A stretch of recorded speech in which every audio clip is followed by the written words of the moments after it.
Good morning, everyone. Thank you for joining us.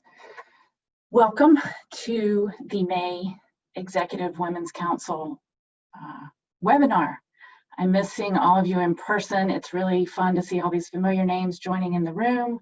Can't wait till we can all get together again in person in real time and network and catch up with everyone. My name is Anna Stinson. I'm the Director of Programming for the Minneapolis Regional Chamber. The Executive Women's Council is a program of the Minneapolis Chamber. Our events are focused on providing a forum for networking, education, and support of Twin Cities women executives. I want to take a minute to thank our sponsors this morning who have stuck with us through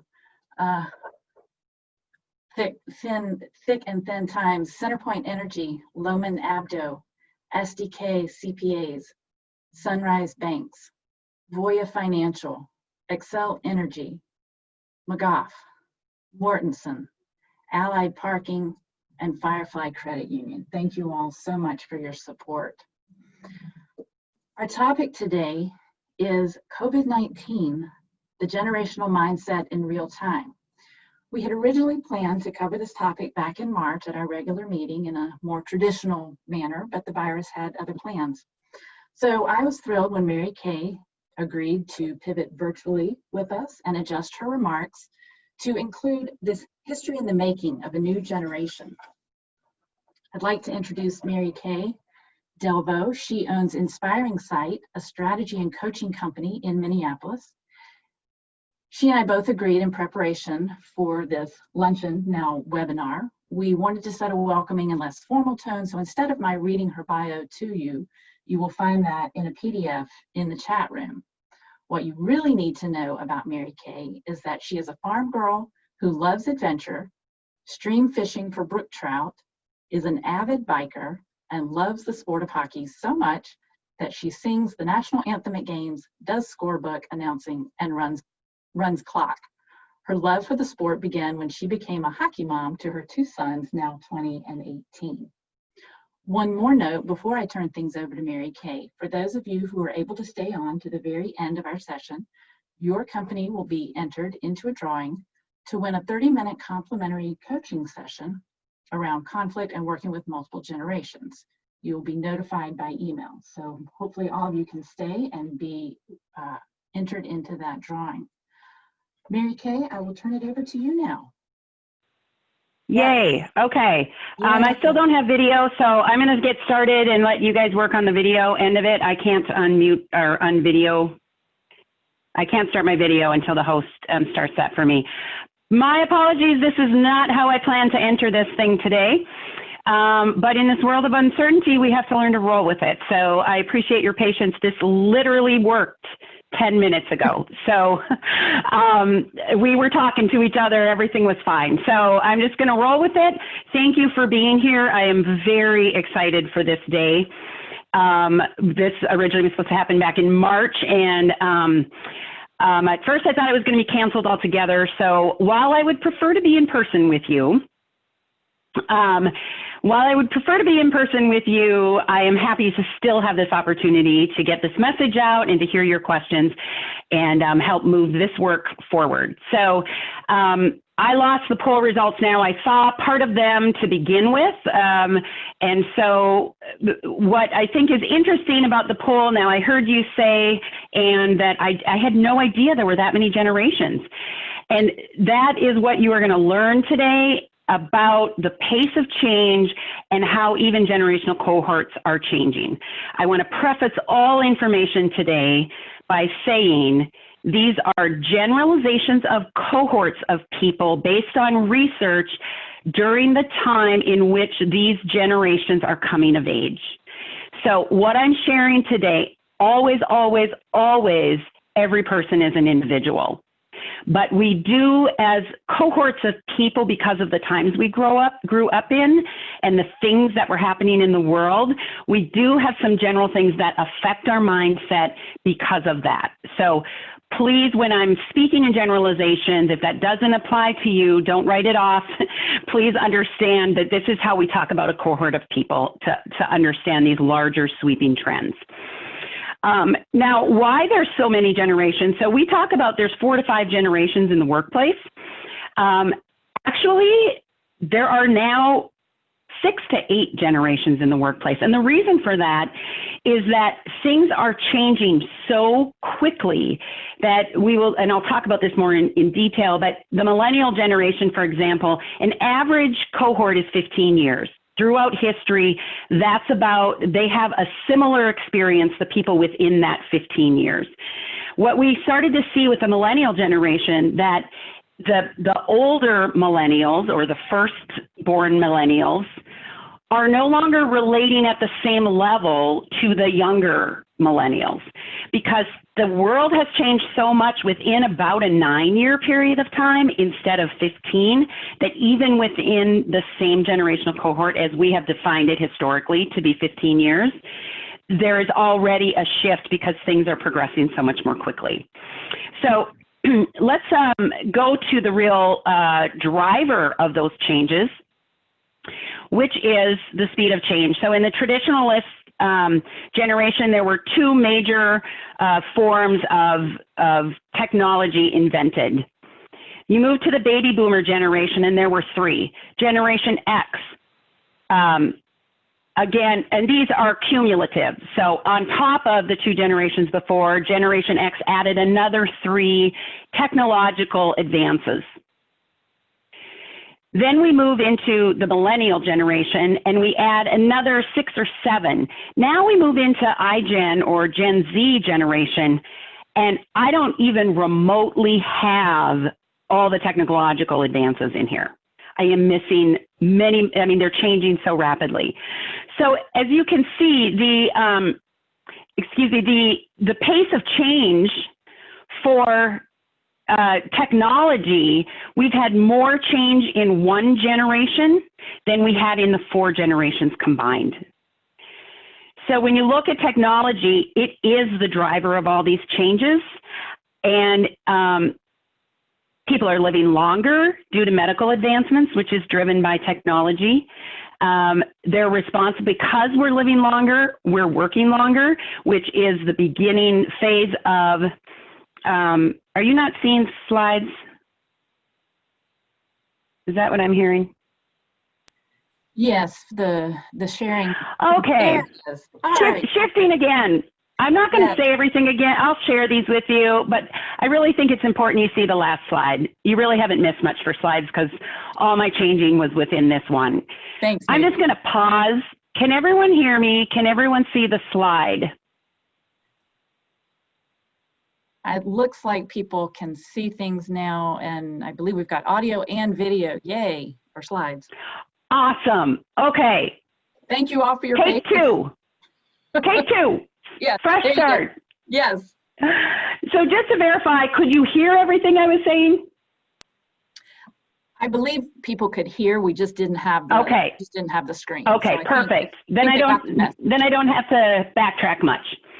So if you look at the speed of change, if you look at this slide, in the traditionalists, there were 2 major forms of technology. Each generation added more to that. As you can see by the iGen Gen Z generation, and I don't remotely have all the technology in here, we have had more change and development in the technology space in iGen than we had in 4 generations before. That's how quickly change is happening, and that is a primary driver for why we're seeing so many differences in the approach and perspective of generations. Technology is the driver of the rapid change. People are living longer due to medical advancements, which is driven by technology. People are working longer because they're living longer, and so they're staying in the workforce longer. That's why before we only saw 1 or 2 generations in the workforce at a time. Now people are staying there longer, so we're commingling them, which was not even really an option before. It changes the way we communicate, that as you can see by how rapidly technology is developing. So there's a numerous list, and I'm going to move through that quickly because it's really important we get to some of the rest of the information. So what I want you to walk away with today is a new perspective for approaching multi-generational conflict. I'm going to introduce you to the 3 basic ingredients for navigating multiple generations in the workplace and a new framework for managing multi-generational conflict. So a little example, my son at the time, he's now 20, he was 15 or 16. I'm driving to hockey practice, and he's telling a story about how he responded to a teacher on something. When I said, when I was a kid, I would never have talked to my teacher that way. My son, who I raised to speak up for himself, said, my life is nothing like your life, Mom, so I don't care what it was like when you were a kid because it has no impact on me. We're in different worlds. And I thought, when I was a kid, I never would have said that to my mom. But I didn't say that out loud. I just took a step back and I really reflected on that interaction. And as I reflected, I thought, why was it so important he knew what it was like when I was a kid? Why was that the important statement I gave him? It wasn't about that at all for me. But what the message I wanted him to get was about how you respect other people and how you never know who you're going to work for, who you're going to want to hire that doesn't like you because how you treated them at one time, about how respect goes both ways, about all those messages my parents taught me when I was a kid. But I can teach him that message without comparing it to my life 40, 50 years ago. And I just pulled that number out of the air, by the way, I'm not 60. So my son taught me a really important lesson about we have to understand when we're speaking with other people, we need to understand the perspective they're coming from. Because trying to force them into the perspective we came from just puts walls up, and it doesn't help any of us to get that message. So before all the technological debaggles today, I was going to have you put in the chat box, list the top challenges you're experiencing with people of a different generation than you. I'm still going to invite you to do that, but I'm not going to pause to address that right now. So feel free to put that in there. I'll try and glance at the chat box as we go, but I really want to move on with the content. So I appreciate your adapting to that as well. So the 3 base ingredients I want to talk to you about today are managing mindset, asking questions as a strategy, and conflict competent leadership. The Global Talent Trends report from 2020 found that 89% of talent professionals view the multi-generational workforce as a very positive thing, and that organizations are more successful when they embrace that. And the top areas of intergenerational conflict are around management style, work-life balance, and communication style. And if you refer back to my slide on technology earlier, all 3 of those areas have been driven by technological changes, not because people from different generations than you are bad people and don't have values. So starting with managing mindset, just a quick, the anatomy of a mindset. Our mindsets are created from our experiences. Our experiences drive our assumptions about things. Our assumptions then drive our thoughts. Our thoughts drive our limiting or expanded beliefs and the actions that we take. So I want to share another brief story about my other son. He was 18 months old. He's riding on this little trike. He had an open mindset. His experience and assumptions, he had none. He was 18 months old. This is fun. I'm going to rock my trike. His limiting belief, he had none. He had nothing to base it on to limit how he thinks about this experience until he flipped over and ended up in the ER because he knocked his front tooth out, his brand new front tooth. He went until he was in 3rd grade without a front tooth as a result of this incident. So fast forward, he's 5, trying to teach him how to ride a bike. I don't have a picture of the awful tantrums over him not wanting to ride a bike because he was afraid. He was afraid because in his experience, all he knew was that when I ride something with wheels, I get hurt. And I have a gap in my mouth to prove it and remind me every day. His limiting belief was that it is unsafe, so he would not get off his training wheels. A little ice cream helped move that along and some coaching, but he did eventually learn how to ride a bike and gain some experience to know, while I was afraid, I don't need to be afraid. I can do this. Fast forward, now he's 11. He's trying out for hockey. First time he's ever skated. All the other kids in Minnesota who play hockey are at least 5 years of ice time ahead of him. He goes to the tryout. Everyone else is skating backwards, hopping the blue line. They are just, the arena's full of parents wondering if their kid's going to make it. Everyone watching, all these kids. And my son tips over every time he gets to the blue line because he has no idea how to stop. He can't backwards skate. They waited for him to finish while the rest of the arena was done, and the kids were all sitting on the bench taking a water break. He came off the ice. I expected him to quit and say, hockey's not for me. His growth mindset was, Mom, I know I'm the worst kid on the ice, but I want to be on a high school hockey team, and I'm going to work hard enough to do it. His experience and assumptions, he got over his experience and assumptions because he learned that when I'm afraid of something, I can still do it if I work at it and have the support I need. It's worth the risk. And in this case, he didn't allow for a limiting belief because he had a goal, he had a vision, and he was working towards it. Now, how does this apply to generational stuff? When I hear talks on generations, mostly I hear about this is what baby boomers are, this is what millennials are, this is what Gen X is, this is how they act, and this is why they're a problem. I'm going to give you a different perspective on that today. I'm overlaying the anatomy of a mindset onto the generations. So baby boomers, there were 76 million of them. At the time, they were the largest generation. They were raised by parents who grew up or who lived through World War II and the Great Depression. So that influence was there on them. Their experiences were that they were the largest generation. They had power. The generation before them was roughly around 32 million. They experienced the lunar landing.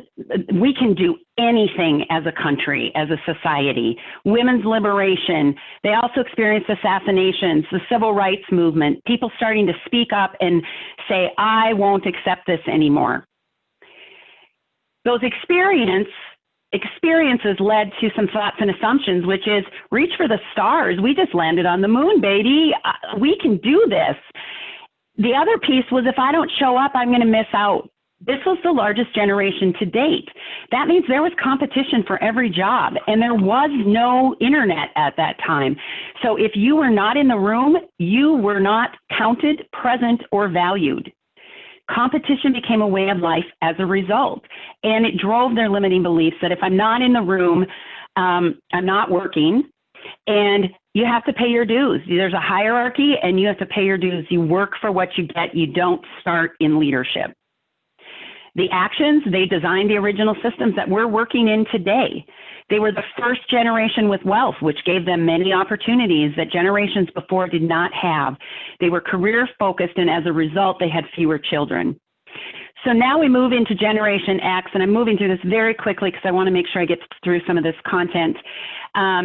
Generation X, a much smaller generation. They were raised by parents where for the first time in history, two parents worked outside of the home. That was very new. So the experiences of this generation when they were coming of age was the AIDS epidemic, which is a pandemic, just spread very differently than COVID. Rising divorce rates, the birth control pill and Title IX, women were starting to get liberated and have rights. The fall of the Berlin Wall, Watergate, Challenger disaster. So in the generation before we landed on the moon, in this generation, we had a spaceship blow up on the way to the moon. Latchkey kids, they were the first, there were no youth programs. There were no after-school programs and rec programs and city programs for kids when the school day was done. This was the generation that brought that to bear because they were left to themselves when both parents were at work for those couple hours after school to manage their own time, manage themselves, and often get dinner on the table. So as a result of those experiences, the thoughts and assumptions was, our voice doesn't matter, we're overlooked, keep your head down and do your work. You have to depend on yourself. and you can't trust systems. Family systems, there was rising divorce rates. They couldn't trust the family system to stay in place. They couldn't trust Watergate. We had a president who lied. We had all these things going on that told them you can't trust systems. You've got to rely on yourself and be self-dependent. And because they were a much smaller generation, they didn't have the influence. As a generation, just by numbers, they've been overlooked very significantly for the results and the strengths they bring to the workplace. And I am Generation X as a side note, but this is all true no matter what my personal beliefs are. Actions, they became very independent. They became very adaptable. They're used to having a leg in both worlds and not really being considered. Their opinion often isn't asked as a generation. And so they learned they just have to figure out how to make it work. They're technologically literate. They were at the very beginning of when technology, but they were young enough that they still grasped it. Versus some of the baby boomer generation, some of the older who were more on the more towards the end of their careers, where it didn't seem, they couldn't predict the future knowing how big technology was going to be. So they didn't see it as much as a critical thing to have to embrace.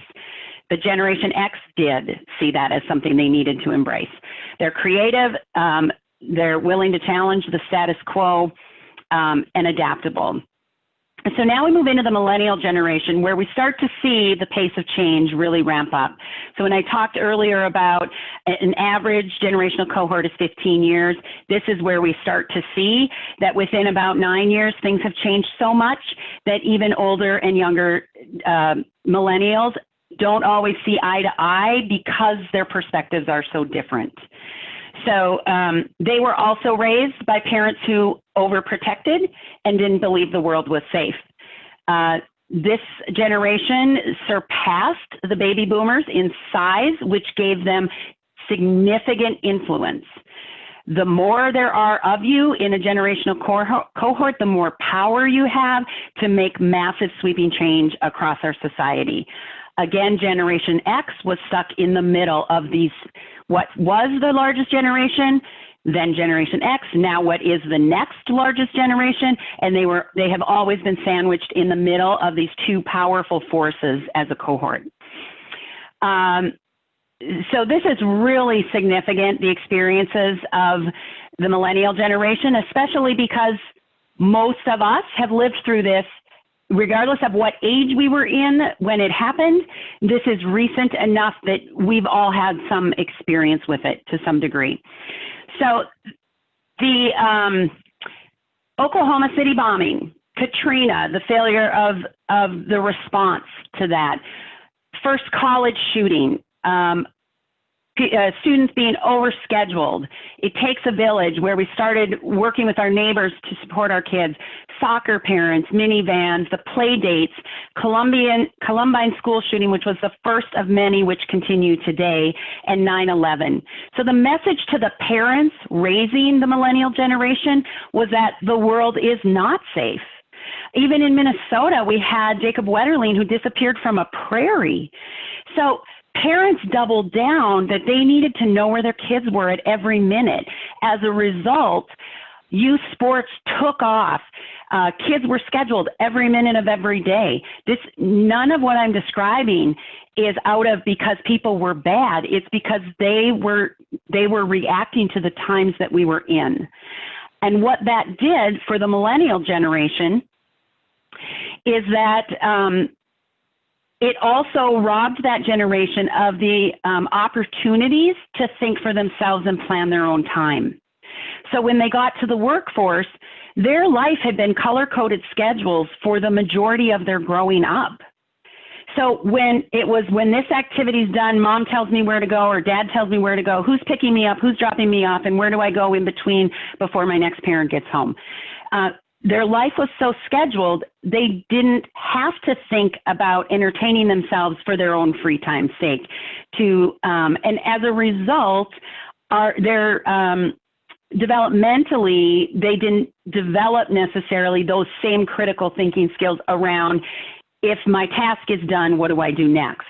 One of the most common things at the early entry of millennials into the workplace from employers was, I give them something to do, they do it, but then when they're done, they go, what do I do next? Like they aren't thinking about this for themselves.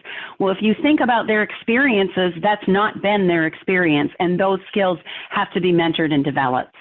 And those things usually happen when we're younger and living in our home. So they also, this was the first generation where parents really started having communication with their children, and children started having decision-making power in the family, where parents didn't say, we're going to the Black Hills on vacation from this date to this date. Parents started to say, where do you want to go? What's a place all the kids can agree on? What should our next vacation be? And this is the first generation that had that experience within their families.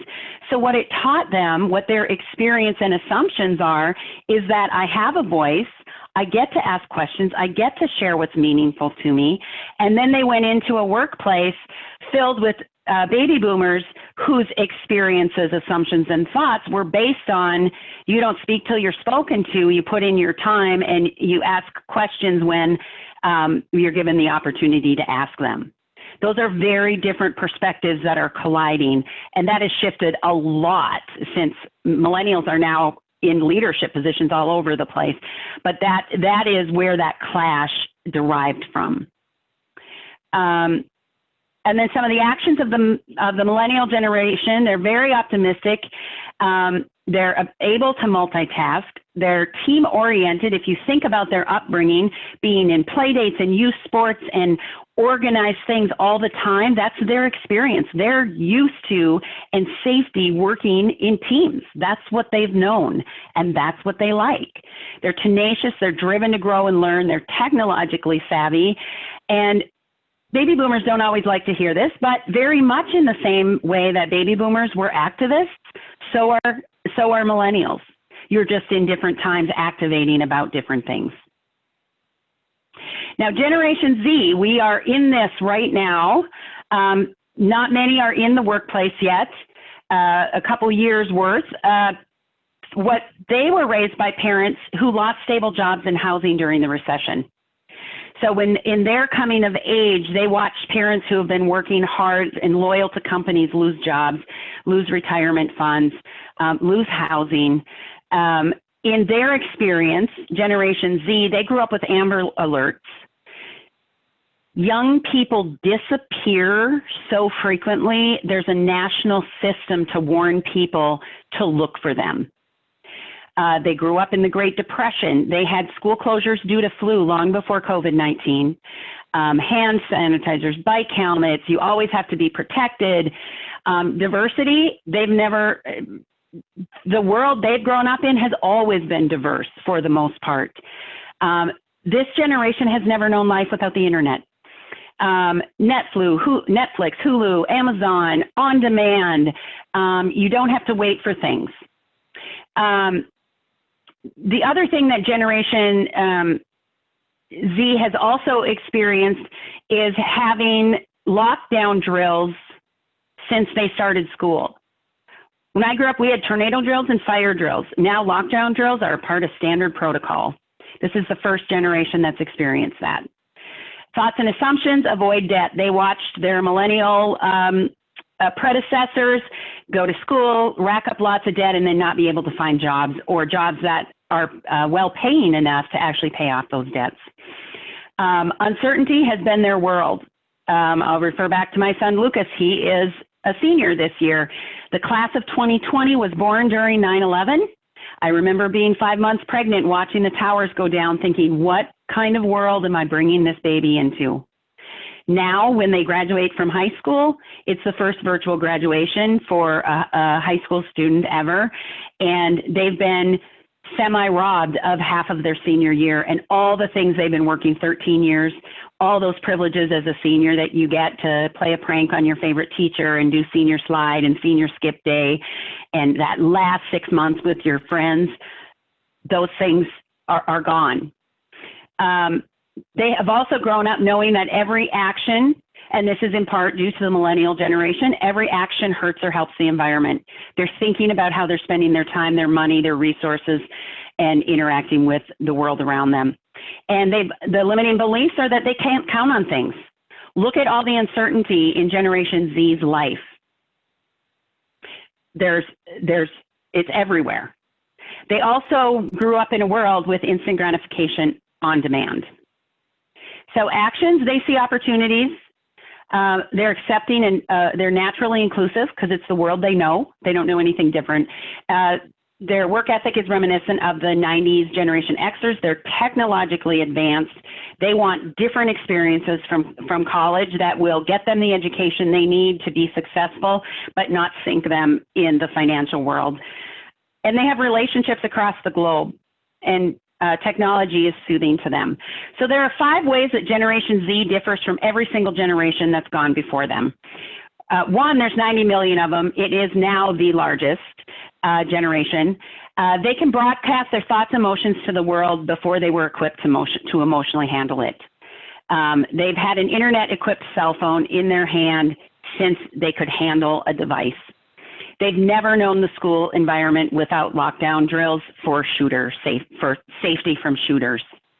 They don't need adults to get information. Everything they need to know is on the internet and they can look it up themselves. What they do need from adults is how to interpret that information. They're physically safer, but more mentally, emotionally unstable.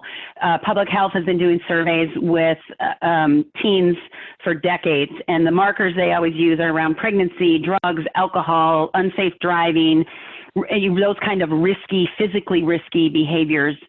And with Generation Z, they are seeing that those safety factors, kids are safer, those numbers have went down or stayed the same. Where the numbers have risen are in anxiety, depression, suicidal ideation, and actual completion of suicide. When you think about Generation Z and the world they've lived in, they have had so much stimulation from the time they were little, and their system doesn't have the ability to actually process all of that. They have, and that contributes. And then if you take Generation Z right now, on the COVID situation, not only do they have anxiety, but we're seeing record levels of anxiety due to the COVID pandemic and the impact on these children's families and workplaces. And so that's something we absolutely have to address moving forward. I'm almost into your second base ingredient. So Generation Alpha is yet to be seen yet. They're at 90.5 million right now. Parents are highly educated and technologically savvy. So the parenting experience is very different for them because of the education level of their parents. They were born either during or post COVID-19. They live in a virtual world. They live in an on-demand society, and AI is our future. So if we had more time, if I was in person with you, we would break out and we would talk about what do we think the thoughts and assumptions are going to be from this generation and the limiting beliefs and actions, and try to anticipate how does this moment in time, how might that affect what we might see down the road, and how might we understand that. I like this graphic because I think it really outlines the generational mindset. Just because you are right does not mean I am wrong. You just haven't seen life from my side. No generation is wrong. We've all made missteps and we've all done great things, but we are a product of the time that we are living in, and the more we can understand that mindset of what's bringing people to this place, the better we can manage it and work together. And that brings me to my second base ingredient, which is asking questions as a strategy. Questions are the most powerful way to open up conversation, to get at perspective, to understand another person's mindset, to help them grow themselves, and to move conversation forward. So powerful questions are really driven by curiosity. So I have some question starters here. I will share these slides with you. But if you look at the pyramid, there are some question starters which narrow conversation and sort of pinpoint people into one or two answers, so you don't really have options. And there are question starters which open up conversation so that you can really open up possibilities. And that is the kind of powerful question that when integrated into workplaces can absolutely blossom and leverage the skills of all generations without anyone having to feel bad about where they came from or how they might approach the world. So if you look at the bottom, the which, yes or no, those really narrow. It's like once you have a yes or no question, or you go, which do you prefer? It's an either or an or. We are not, to open up conversation and to help understand each other and move work forward, we can't be placed in either or situations. We have that, and I'm not going to talk politics, but there is no more place more evident of either or conversation than in politics. You either believe this or you believe that. You're for us or you're against us. We have no room for that. We have problems to face in this society, and either or in polarizing talk is going to get us more of the same and take us down a rabbit hole I don't think any of us want to live in. So when you move up that pyramid, questions, when you start, I am going to address the second level, which is who, when, and why. Who and why trigger a part of the brain that says, I need to defend myself. So when you ask a why question, I'll give you a really basic example. When I was a kid, I had friends over, we're goofing around in the living room, the lamp falls over and breaks. Mom walks in and says, why is that lamp broken? The immediate reaction is, we didn't do it. The question why assumes blame. The question why assumes that there's something to defend. So if you can leave why off your question list the majority of the time, it will help you open up conversation. Where, what, and how are really the most powerful question starters because they open up curiosity. How might it look if? How is that different than this, and what could we use to get ourselves there? Help me understand. I'm curious about. If you're a baby boomer and you want to understand someone from Gen Z or Generation X, say what you're curious about. I didn't grow up when you did. I don't understand this. Help me understand it, because we need to work together, and I want to do that well. Those kind of questions open up. And this is not easy, folks. This is not easy. This is building new muscles in your brain. This is building critical thinking skills and how to approach conversation differently. And you will not do it right the first time. You will practice it, and some days it will work and some days it won't. But I guarantee you, if you keep on this path, it works. It opens up conversations in ways that you can't imagine, with your children, with your spouse, with your coworker, with your subordinate. It doesn't matter. The third base ingredient is conflict-competent leadership. We have to invest in developing our leaders to be able to build healthy conflict cultures. Healthy conflict cultures are a necessity for growth, and healthy conflict cultures are hard work, and they are purposefully created. And if we don't have leaders developed so that they can create those and lead the charge in that, and they don't know how to model that themselves, the battle will be long. We have to invest in conflict-competent leadership. And time is one thing that we say, well, I didn't have time to do that. I coach with a business where they're onboarding all the time. They can't keep employees there, and they say, I don't have time. The work is coming in too fast. I just don't have time. What kind of time are you spending rehiring every 6 months? We all have time. It's how are we, what do we choose to spend it on? And a little bit at the front end will take you miles at the back end. And that is a challenge for our whole society. I have been working with boards where board members were not onboarded, and other board members said, I just don't have time. This is my volunteer gig. I don't have time to do this. Well, let me tell you, they spent time on it 2 years later when they had to bring people from the outside in because there was no trust. There were hurt feelings because I was never onboarded. This person felt like they were set up. And if they had taken that time at the front end, they would be having different conversations today. It will always come back to bite you. And I have experience to share, my own experience. I have done that, and it has come back to bite me. And I've worked with organizations who have come to me with that problem, and when they don't address it, it has come back to bite them as well. It's really important. So there's 4 components to conflict competent leadership. One is self-awareness. I'm going to move forward. Self-awareness is about knowing yourself. What is my own mindset? Have I worked on my own biases and my own judgments that I have and walk around with, and my assumptions? Or am I exploring those so I can start to get clear with people? Trust and clear expectations. One thing that happens in our brain is that many of you have probably heard of the amygdala hijack. Fight and flight, the reptilian brain, is that when things come into our brain, it has to go through the amygdala, which accesses memories. So this is how it ties to mindset. It accesses those memories and experiences. And if you don't know what to expect and all you have to draw from is your memories and experiences, how do you think you're going to respond? If that wasn't a good last experience, you're going to recreate that.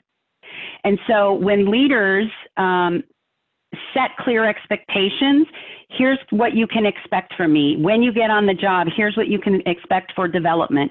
Here's what you can expect for timing. When they are clear and lay that out for the people that they lead, and this is any level of leadership, you can do this with your coworkers, it helps the amygdala to settle down so they can create a new experience.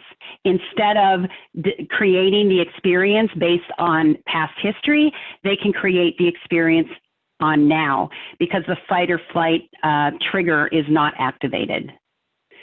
And powerful questions. Leaders have to develop the muscles to ask powerful questions to create a conflict competent culture. And when you combine those 3 things, what you get is conversational competence. You can't have conversational competence in an organization without these 3 other factors. So I love this picture. I use it. I don't know. It just feels like it fits in every topic that I address. But it's all about perspective. And you see, Albert Einstein said, you can't solve a problem with the same mind that created it. And when we fail to consider another perspective and see things from another side, we can't solve a problem in a new way. We can only solve it with what we came in with. And that means we also cut ourselves off from what the person we're interacting with is bringing to the table as well. So in summary, the 3 core base ingredients are managing mindset, which is every individual's work. Mindsets, and this is a whole nother presentation, but organizations also have mindsets, and mindsets of organizations are cultivated by the leaders of the organization. But I won't go into that. For today's presentation, manage your own mindset. You have to evaluate and get clear about what's driving you, what perspectives are you bringing when you go into that conversation. Asking questions as a strategy. And then 3rd, conflict competent leadership. These 3 things are not a quick fix. These 3 things take work, attention, but these are long haul solutions that no matter, this will be, if your organization can incorporate these 3 things, this will be your protective factor for the next generation and the next generation. You won't have to change your strategy every single time a generation changes or the world around us changes. I mean, look at the pace of change in the last 3 months. Prior to March, we had distilleries making booze who are now making PPE. We had restaurants who are now coming up with new ways to deliver and create food options for people. We have t-shirt companies who are now making PPE. We have an education system with a very 100-long-year history of delivering in-person instruction in 8 days, shifted to a distance learning platform. Is it perfect yet? No. Will it improve? Yes. Is it probably part of our future at some level? Probably. We have had the pace of change in the last 2.5 months that happened over sometimes a decade for how massive these changes are. We have to be prepared to adapt to change because it is our reality. That is not perception. So in closing, before I open it up to questions, I never do a talk without having a call to action. I have 3 today. One is, let's change the narrative around this. Share one thing you learned today outside this room. This information doesn't have to stay with the 100 or so people on the call. Share the information that was meaningful to you someplace else, and let's challenge people's thinking. Secondly, be curious, ask powerful questions. And again, this is no quick fix. You are going to fail. It's not always going to work 100% of the time. And third, develop conflict competent leaders. We have to develop leaders who can lead in this way to really, if you want to talk about innovation and growth and what's going to make companies strong and resilient, this is it. So with that, I know we have an evaluation and we need to do a drawing yet. So I see we have about 5 minutes left. I'll maybe take a couple of questions in the chat box, and then I'm going to turn it back to Anne. Mary Kay, this is Anna. I will just jump in real quick and say there is one question in the Q&A, and while you look at that one, I'm going to go and share the results of our poll because I don't think we ever did that. Okay. So hopefully now people can see the makeup of who is actually on the call, all of those different generations that, like I said, didn't even know some of these existed. So that is interesting. Are you able to see the question in the Q&A? So it's being open to change and taking younger ideas that are new, even though, quote, it's not the way we've done things. This is a good thing. So one of the unfortunate things about being virtual is that we can't, you know, ask for more clarification or more information on the questions, but maybe you can speak to that a bit. Okay. The biggest hurdle, and if I get hate mail, I can live with it. The biggest hurdle we have in all of this is really the older generation because they're more stuck in their ways. And I can tell you, the older you get, the less flexible, as a generalization, not every person, the less flexible you get. So there are, the best approach for that, because you can't ever change anyone's mind, but if you can open up their perspective, they have the potential to change their own mind, if that makes sense. I would start with just, I'm curious about. One thing I know about the baby boomer generation is legacy. They like to tell their story. They don't want to Snapchat their story. They want you to listen to their story. Can you spend time listening to someone whose older story and then ask them questions about it? And that will lead curiosity into them understanding you. But as long as we make this an either or a battle, that's exactly what it will be. And I don't know if that was helpful or if I answered that or not. I see in the chat box as well, feeling of little value, my experience means nothing. I see that too. I hear that from people. Again, those questions, we have to acknowledge where people came from. And sometimes the best information comes from someone who doesn't have the experience if you ask them the right question. If you were going, okay, you might not have experience leading a team of 12 people. What do you think you would do if you were leading that team? What approach might you take? Opening up those questions of curiosity, what they do is help people feel valued. And what I hear in a statement like that is I feel, well, you said it, Jennifer, feeling of little value. What I hear is that I don't feel like I'm worth anything or have anything to contribute just because I haven't worked here for 10 years. The best, sometimes the best thing, the thing that helps us best is that new perspective, because you ask questions because you really don't know. And that's where the best questions come from. But people who, but on the flip side of that, I'm going to say, because this is the other side of the scenario you're describing, Jennifer, is that I also see younger people coming in going, what you did before was wrong because it doesn't work for me, so I'm going to throw it out and criticize it. There is value in both. There is learning in both. And when we can come together better to say, how do we make this work, given we come from very different perspectives, it's not necessary any of us have to experience that kind of devaluation. Because when those both scenarios that I just described happen, it invalidates your experience as a human being. Because what you're bringing to the table is based on your experience as a human being. And anytime we devalue people, it's hard to come back from that, which is, again, why the leadership piece is so critical. Just trying to jot through here. We've got 1 minute left. I know, and Mary Kay, I do want to be, respectful of people's time.